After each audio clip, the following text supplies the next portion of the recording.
Bonjour à tous, chers téléspectateurs, bienvenue chez Equinox Télévision, bienvenue à cet autre numéro de la revue des grandes unes sur votre chaîne de télévision avec nos invités avec qui nous commenterons donc de ces principales unes parutions ce jour et allons donc visiter ces principales unes en démarrant par le journal La Nouvelle Expression qui parle de mandat des députés à sa grande une et il n'y a pas de convocation du corps électoral dans les délais. Le constat est fait par le journal qui a approché chez quelques responsables d'organisations non gouvernementales. Attendu au plus tard ce jeudi 21 juin 2018, le président de la République fait le mort sur la question. Des leaders d'associations dénoncent la démarche parcellaire du chef de l'État via sa correspondance adressée au Sénat. Ceci au sujet du rallongement du mandat des députés pour une période d'un an à compter du 29 octobre 2018. Le journal qui revient sur cette correspondance adressée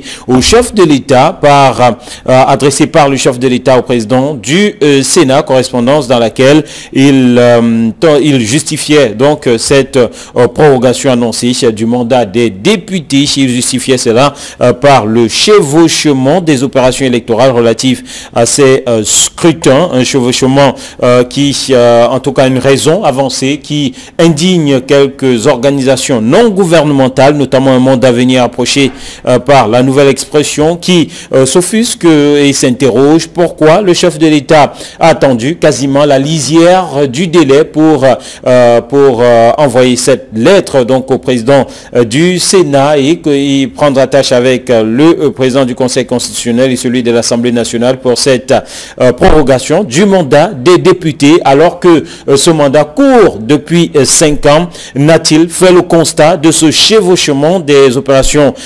électorales qu'à la fin donc de ce mandat, le journal qui à travers ces ONG ou ces organisations non gouvernementales qui conclut en disant que finalement Paul Biya ne donne pas la réelle raison de cette demande de prorogation. Pour elle, il s'agit tout simplement pour le chef de l'État de ne pas tenir des élections, notamment législatives, dans un contexte sécuritaire exécrable dans les régions anglophones du Cameroun. La Nouvelle Expression ce matin s'intéresse justement à ces régions anglophones aussi pour nous parler ici de ce plan d'urgence mis en place par le chef de l'État et Biya qui impose à Tangandi aux anglophones, nous dit le journal à sa page 4. Et ce plan d'urgence pour venir en aide aux sinistrés des deux régions est confié à une élite qui avait nié qu'il n'existe pas de problème anglophone pour la Tangandi qui devra donc conduire ce plan de près de 13 milliards de francs CFA qui vise donc à venir au chevet des déplacés, au chevet des réfugiés, qui vise aussi à reconstruire avec l'apport donc du gouvernement, l'apport financier du gouvernement, mais aussi d'organismes internationaux et même des élites et des Camerounais à travers une opération coup de cœur. Le journal reste sur cette crise anglophone et fait le bilan, dresse le bilan des victimes au sein de l'armée, 84 morts au sein des forces de défense. Joseph Bétier à son mot a listé les militaires, gendarmes et policiers décédés dans le cadre de ce conflit. Le journal Info Matin s'intéresse au plan d'assistance humanitaire et Paul Biya au chevet des populations du Nord-Ouest, nous dit le journal du Nord-Ouest et du Sud-Ouest. Le chef de l'État ordonne la mise sur pied d'une plateforme estimée à 13 milliards de francs CFA dont la vocation est l'assistance aux déplacés, l'offre de soins de santé, la fourniture des denrées alimentaires. L'information contenue à la page 2 du journal Info Matin revient donc en profondeur sur la visée de cette décision du chef de l'État en vue d'apporter une réponse structurée à la détresse des victimes des attaques des sécessionnistes.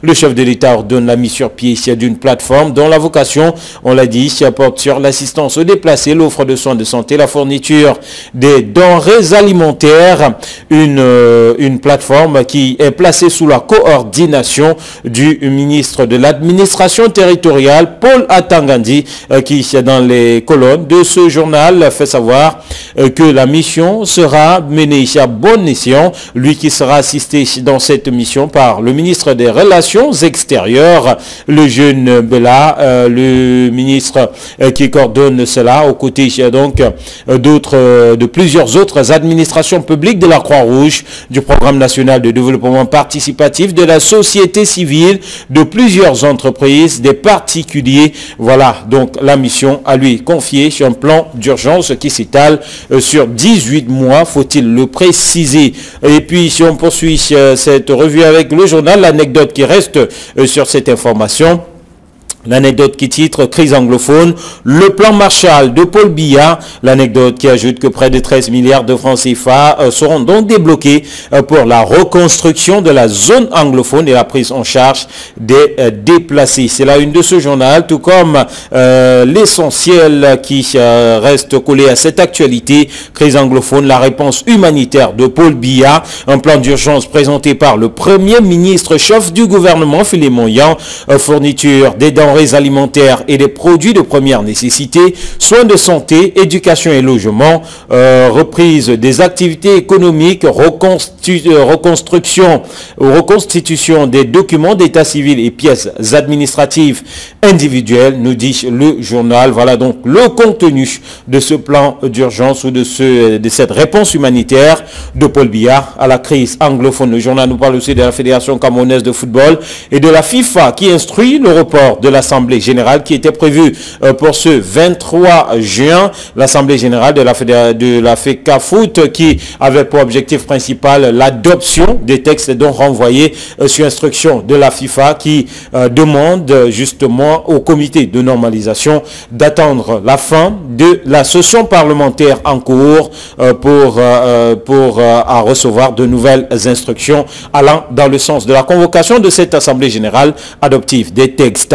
Mutation, nord-ouest et sud-ouest à la une et l'effort de guerre imposé à l'élite, nous dit le journal, qui ajoute que sur instruction du chef de l'État, un fonds de solidarité estimé à 12 milliards 700 millions de francs CFA vient d'être créé. Ministres, directeurs généraux, sénateurs, députés, maires sont appelés à cotiser en plus des financements publics. Quoi savoir, mutation qui ajoute que les forces vives de ces deux régions donnent le coup d'envoi de cette opération dès ce jour du côté de Yaoundé. Le quotidien de l'économie pour terminer qui parle de toute autre chose et qui adresse le bilan des compagnies d'assurance, les meilleures compagnies d'assurance classifiées en 2017 dans les colonnes du quotidien de l'économie de ce jeudi. Leur chiffre d'affaires provisoire permet de donner un aperçu dans ce segment d'activité au Cameroun. Voilà donc à lire aussi le détail ou les détails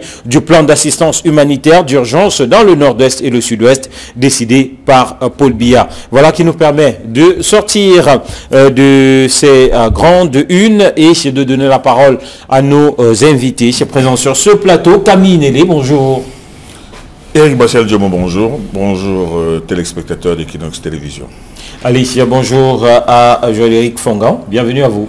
Bonjour Eric Martial Diomon, président. Bonjour aux téléspectateurs qui chaque jour prennent du plaisir à regarder les unes qualitatives qui paraissent au Cameroun. En ce 21 juin où on célèbre la musique, je voudrais avoir une pensée pour un Camerounais d'exception. C'est un de rares Camerounais, il vit à New York, il est docteur en musicologie. Donc il a su hisser la musique au Panthéon et ils sont assez rares ici. Et c'est important qu'on le rappelle qu'il y a des Camerounais qui font briller le verre rouge à l'étranger et qui ne font pas du Cameroun bashing comme les autres artistes qui sont à l'international. Donc chapeau à Dino Siston pour son doctorat en musicologie qu'il vient d'obtenir et bonne fête aux artistes qui ce jour célèbrent la musique. Allez, bonne fête, vous faites bien de le rappeler, de le repréciser. Alors quasiment tous les journaux ont à la une ce plan d'urgence, ce plan Marshall, ce plan d'assistance humanitaire de Paul Biya. Ce sont les principales unes. Il y a une convergence en tout cas au niveau de ces unes vers cette actualité. Paul Biya au chevet des populations du nord-ouest. Paul Biya qui décide donc, nous dit la nouvelle expression, d'imposer à Tangandi aux anglophones. Déjà, commentaire, appréciation de ce plan mis en place par le chef de l'État Camille Nélé. Il fallait bien que ce plan arrive, il fallait bien que Paul Biya et le gouvernement fassent quelque chose pour ces personnes déplacés, qui sont réfugiés dans leur propre pays, qui ont été obligés de fuir leur village, leur maison, qui n'existe plus. Donc il fallait bien faire quelque chose. Et c'est à cet effet, je salue bien bas le formidable reportage d'Equinox Télévision qui est allé rejoindre, rechercher, traquer les déplacés en pleine brousse pour faire comprendre aux Camerounais l'autre décor, l'envers du décor de cette sale guerre qui se joue du côté du sud-ouest notamment, et pour faire comprendre aux gens que ce n'est pas facile pour la population et que les plus grandes victimes de tout cela, ce sont les populations qui sont complètement traumatisées, qui sont complètement abandonnées à elles-mêmes et pour lesquelles il faut bien faire quelque chose. Donc, moi je pense que c'est une excellente chose qui arrive peut-être un peu tard, mais qui arrive tout de même parce qu'il fallait quand même faire quelque chose. Et il était impossible de faire quelque chose avant cela aussi, il faut aussi le dire, à cause justement de la présence des insurgés qui tirent, qui font peur aux populations, qui tuent les militaires, tuent les policiers, tout cela. Ce n'était pas facile du tout. Bon, je pense que ça devient de plus en plus facile. Mais mon appréciation sur ce plan d'urgence est tout de même assez mitigée parce qu'on ne peut pas parler de véritable soutien à ces déplacés tant qu'on ne peut pas les retrouver. Parce que toutes ces personnes que l'on a retrouvées dans les bourses, comment on va faire pour les retrouver de nouveau, puisque ces personnes sont mobiles, pour les recenser, pour leur venir en aide. Et venir en aide en denrées alimentaires, on va faire comment? Ça va faire combien sur les 12 milliards? Maintenant, reconstruire les maisons. Est-il possible de reconstruire les maisons alors que les villages eux-mêmes sont inoccupés, alors que ces personnes ne peuvent pas retourner dans ces villages tant qu'elles ne sont pas assurées que la sécurité est réellement revenue? Je veux bien que le gouvernement fasse quelque chose. Ça fait bien, ça fait bonne impression, ça fait sollicitude du gouvernement vis-à-vis de ces pauvres populations. Mais moi, je pense que ce plan, l'efficacité de ce plan me paraît un peu discutable. Bon, maintenant, quand je reviens maintenant, je sursaute sur ce titre de la nouvelle expression que je ne partage pas. On y reviendra, on reste sur le plan, la lecture que vous faites, Guy Hervé. Non, je vais dire que ce plan arrive un peu tard parce que ça ne va régler aucun problème de fond, parce que c'est bien beau de mettre pendant 18 mois 12 milliards à la disposition des populations qui ont été déplacées. 13 milliards, 12 milliards, 700 millions. Voilà, donc environ 13 milliards. Ça ne réglera pas le problème de fond tant que les populations, tant que les enfants ne pourront pas aller à l'école, tant que les gens vont se sentir en insécurité. On aura construit des maisons dans lesquelles personne n'habitera. On parle d'investissements autour de l'éducation, autour de la santé, etc. Les populations sont meurtries.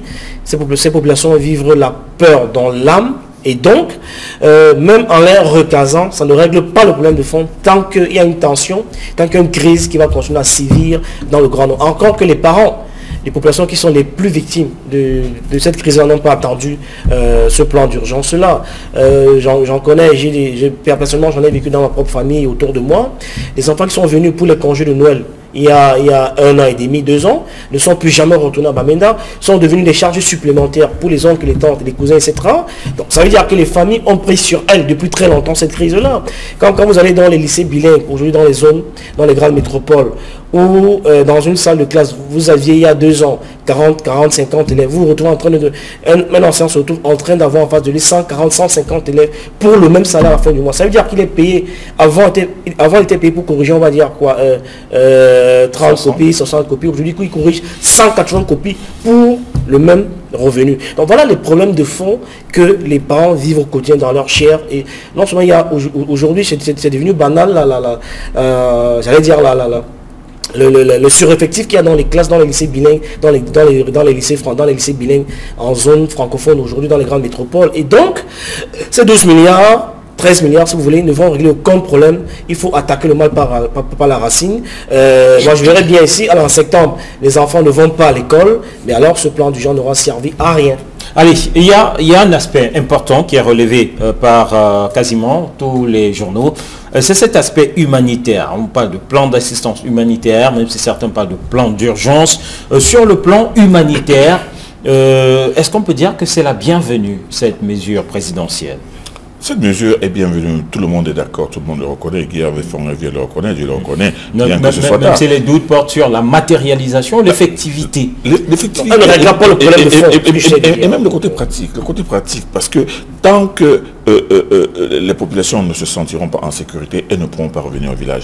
Qui viendra construire les maisons village? Les militaires? Bon, ok, chiche. À ce moment-là, ces militaires, dès que les militaires auront fini de reconstruire les maisons, les cases, les cases vont être de nouveau brûlées par les sécessionnistes et on reviendra. Ce sont des sécessionnistes qui brûlent. Si ce sont des sécessionnistes, et là vous me rejoignez. Donc moi je pense que ce plan lui-même, il est peut-être louable, mais en réalité il manque de pratique dans la mesure où il ne peut marcher que s'il y a retour vraiment à la sécurité. Moi j'aurais bien aimé que le gouvernement puisse mettre une logistique particulière pour une sécurisation beaucoup plus affirmée, c'est-à-dire en créant par exemple 5 ou 6 structures spéciales de sécurisation dans le sud-ouest, pour dire ces structures mobiles, opérationnelles, pour traquer tous ces sécessionnistes et ramener vraiment une sérénité. Mais malheureusement, ce n'est pas le fait. Ce sont toujours c'est toujours le même dispositif qui est en train de combattre et de combattre au coup par coup. Moi, je pense que les populations elles-mêmes.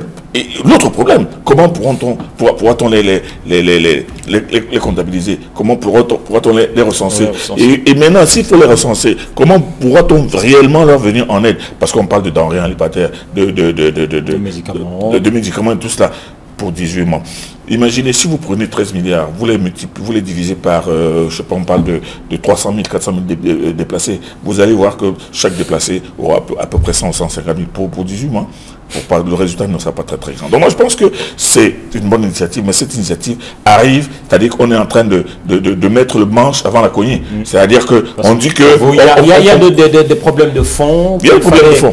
D'abord adresser avant de penser un plan. D'abord la sécurité, d'abord sécuriser complètement, remettre les populations en confiance, leur faire comprendre que vous pouvez revenir vraiment mais comment sécuriser si ces populations, si certains de ce côté-là estiment que l'hyper-militarisation de ces zones pousse justement les populations à fuir, pousse les uns et les autres à se méfier et à estimer que cette militarisation n'est pas pour rassurer. Ce n'est pas l'hyper-militarisation qui fait fuir les populations, c'est exactement le contraire.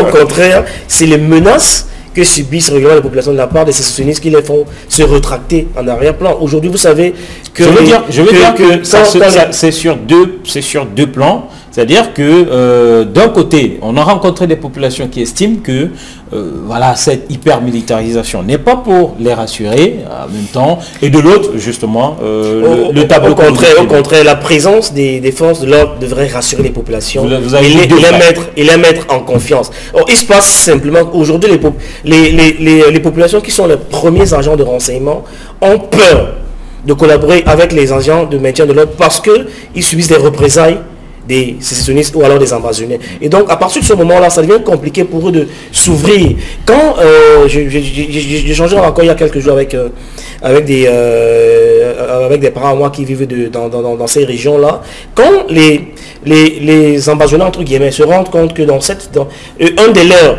qui a été attrapé ou qui a été pris par les forces de l'ordre et que la fuite d'informations est sortie de telle famille, la famille est obligée de soit les déménager, ils vont tous se déplacer et partir du village parce qu'ils vont être sérieusement menacés. À la limite, ils vont mettre le feu à la maison.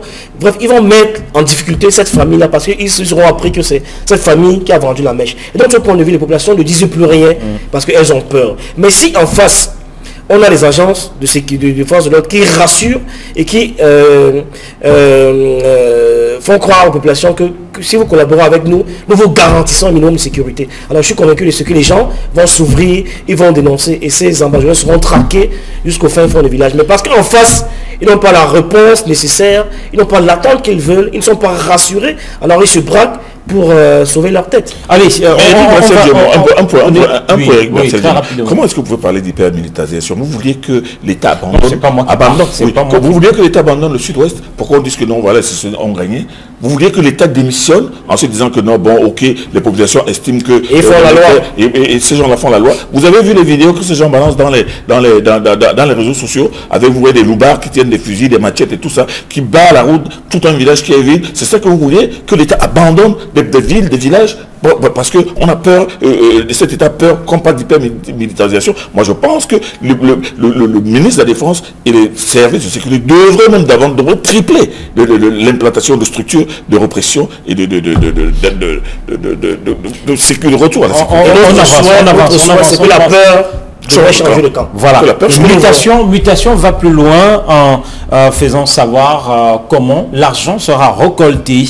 Mutation qui cite par exemple les ministres, les directeurs généraux, les maires, les élus locaux, des entreprises, et fait savoir justement qu'une certaine élite, notamment les élites, voilà, les forces vives des deux régions, vont donner le coup d'envoi de cette opération dès ce jour. On n'oublie pas bien entendu l'apport de l'État. Voilà donc les sources de financement et de collecte de ce fonds d'assistance humanitaire aux populations. Alors les sources ou les ressources qui viennent de ces différentes catégories de personnes, Guéhéry Fonga.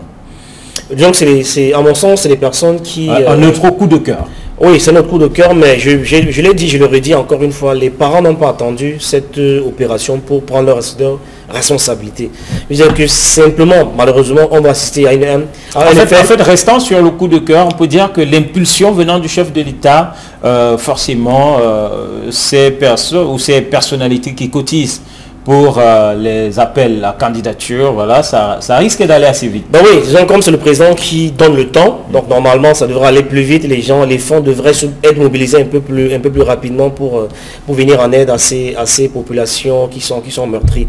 Mais comme il est de coutume dans notre environnement, chez nous, ça va être malheureusement une autre occasion pour quelques pontes du régime de démontrer quelle est leur capacité de j'allais dire pas de nuisance, mais de se faire voir et de se faire entendre par le sérail, par le système.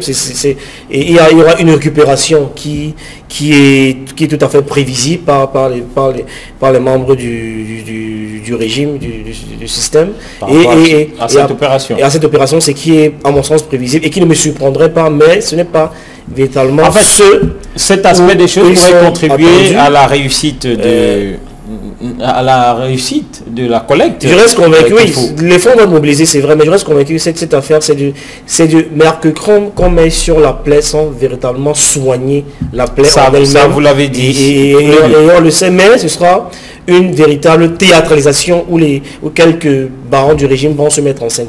Voilà. Alors, la nouvelle expression nous dit bien impose à Tangandi aux anglophones, puisqu'il faut préciser que c'est le ministre de l'administration territoriale qui va coordonner cette opération. On l'a dit, assisté par plusieurs autres administrations publiques, notamment le ministre des Relations extérieures et aussi des organisations non gouvernementales comme la Croix-Rouge et plusieurs entreprises et des personnalités, des particuliers. Alors, pour la nouvelle expression, voilà, Paul Biya impose à Tangandi aux anglophones pour la coordination de l'opération, tout simplement parce que ce ministre à Tangandi avait nié l'existence d'un problème anglophone au départ. Avant de répondre à cette question, je vais d'abord qualifier un peu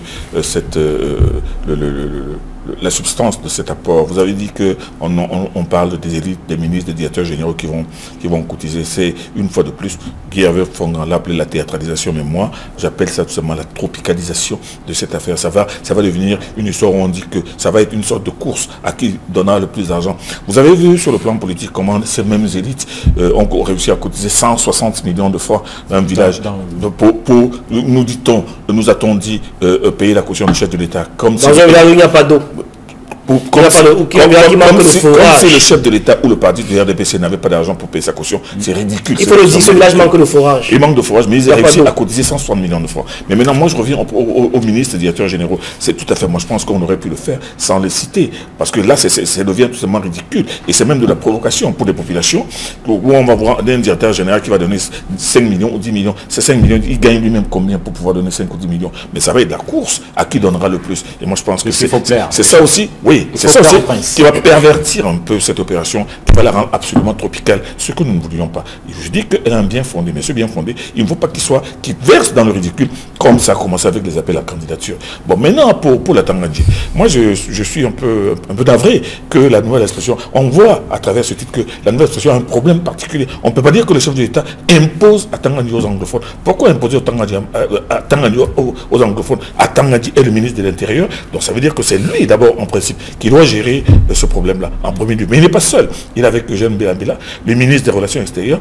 Mais que ce journal révèle que Atangandi avait dit à un moment donné qu'il n'y a pas de problème anglophone, ça a été dit dans un contexte et il avait bien précisé sa pensée. Mais aujourd'hui, ce qui se passe, c'est encore un problème anglophone, où des villages anglophones sont brûlés, où des populations anglophones sont obligées de se terrer dans les brousses, où le plus grand employeur de la région, la CDC est en train de licencier ou de couper les salaires de 5000 employés, c'est encore un problème anglophone. Mais moi, je pense qu'aujourd'hui, quand on ne regarde pas la tête de la personne qui gère, encore qu'en 100 jours, Atangandi a démontré qu'il est un ministre assez actif. Là, aujourd'hui, il s'agit de prendre à bras le corps ce problème et d'essayer de le gérer au mieux. Le gérer au mieux parce qu'on le gère un peu tard. On devait commencer à le gérer avant cela. Maintenant, quand on réalise que les populations, notamment à travers le reportage... On devait le gérer assez tôt, tout comme le dit la nouvelle expression, on devait constater assez tôt qu'il y avait un problème anglophone. Non, il y a des problèmes. Le problème n'est pas un problème, c'est un problème camerounais. Il n'y a pas seulement un problème anglophone. Attends, on a fini de régler le problème de Boko Haram sur les quoi? C'est un problème nordiste ou extrême nordiste? Non, il y avait un problème, il y a des problèmes. Et ce problème-là, on l'a suffisamment dit, les gens ont suffisamment disserté là-dessus pour dire que ce n'est pas seulement par rapport aux anglophones. Mais aujourd'hui, ceux qui tiennent ces deux régions, ou plutôt la région du Sud, en coupe réglée, est-ce que c'est sur la base d'une idéologie anglophone ou d'un combat pour les anglophones? Non, ils parlent de liberté, ils parlent d'indépendance.